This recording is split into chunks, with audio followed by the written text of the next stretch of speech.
இன்னைக்கு வந்து சேமியா உப்புமா சொல்லித்தர பாருங்கள். முதல்ல சேமியாவை வந்து டம்ளரில் அளவு எடுத்துக்கோங்க, எத்தனை டம்ளர் வேணும்ன்ட்டு. இந்த மாதிரி வெறும் கடாயில் வந்து நம்ம நல்லா டேஸ்ட்டாக வேணும்னா நெய்யோ டால்டாவோ கொஞ்சமாக போட்டு இதை வந்து நல்லா கொஞ்சம் கலர் சேஞ்ச் ஆகிற வரைக்கும் நல்லா வாசனை வரும்டா. அந்த வாசனை தான் சமையல் கறிகுரு.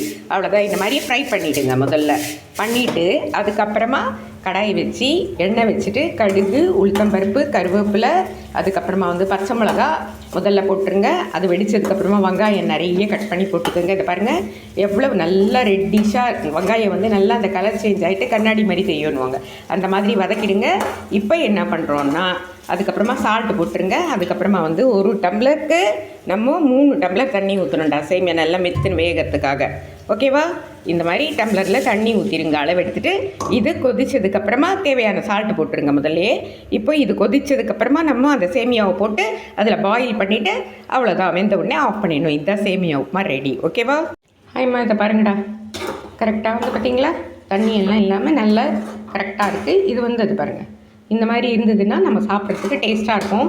இப்போ உங்களுக்கு வந்து பச்சை மிளகாலாம் போடாமல் வெங்காயம் எல்லாம் போடாமல் நீங்கள் தண்ணியை விட்டுட்டு இந்த மாதிரி பண்ணிவிட்டு அந்த தண்ணியில் வந்து நீங்கள் எப்படி நூடுல்ஸுக்கு மசாலா போடுறீங்க, அந்த நூடுல்ஸ் மசாலா விற்கிது இல்லையா, அந்த நூடுல்ஸ் மசாலாவை அந்த தண்ணியில் போட்டு கொதித்ததுக்கப்புறமா நீங்கள் இந்த சேமியாவை அதில் போட்டுட்டு நீங்கள் சாப்பிட்டு பாருங்கள். அதுக்கப்புறம் நூடுல்ஸ் பக்கமே நீங்கள் போக மாட்டீங்கம்மா.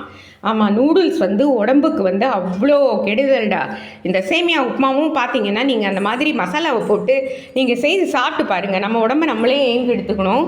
ஆகையினால நீங்கள் ஒரு வாட்டி கொஞ்சமாக செய்து பாருங்களேன். அதுக்கப்புறமா நீங்கள் நூடுல்ஸே வாங்க மாட்டீங்க. ஓகேவா? ஆனால் அந்த தாளிக்கிறதோ எதுவுமே பண்ணக்கூடாது. தண்ணி மட்டும் வச்சுட்டு அதுக்கப்புறம் மசாலா பவுடர் போட்டு இதை பாயில் பண்ணிட்டு இதை மாதிரி சாப்பிடுங்க. சூப்பராக இருக்கும். லைக் பண்ணுங்கள், ஷேர் பண்ணுங்கள், சப்ஸ்கிரைப் பண்ணுங்கள், கற்றுக்குங்க. தேங்க்யூ.